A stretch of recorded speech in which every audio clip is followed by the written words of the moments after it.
আজকে কিন্তু এক তরকারি ভাত করেছি বন্ধুরা, একদম এক তরকারি ভাত করেছে। আজকে বেশি কিছু রান্না করিনি, যেহেতু অনেক গরম, রান্না করতে ইচ্ছা করলো না। তো চলো আজকে কি রান্না করেছি তোমার সাথে শেয়ার করি। কিন্তু এক তরকারি করেছি, কিন্তু ভাতটা খাওয়া যায়। চলো কি রান্না মানে শেয়ার করে নিই। প্রথমে দেখিয়ে দিব, দেখো এখানে আছে কিন্তু সাদা ভাত, রোজকারের মতো সাদা ভাত দেখিয়ে দিলাম। এখানে আছে কিন্তু আলু বটবটি ভেজেছি বাচ্চাদের জন্য, আলু বটবটি এখানে ভাজা, সাথে আছে এখানে কিন্তু চিপস বাচ্চাদের জন্য।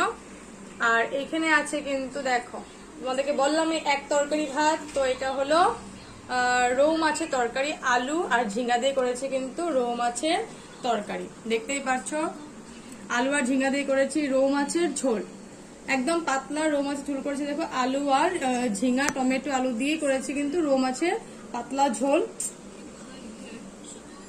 তো আজকে একদম এক তরকারি ভাত আছে, আর বেশি কিছু তো একদম রান্না করিনি। তো একদম সিম্পল খাওয়া দাওয়া আজকে, দেখতেই পাচ্ছ।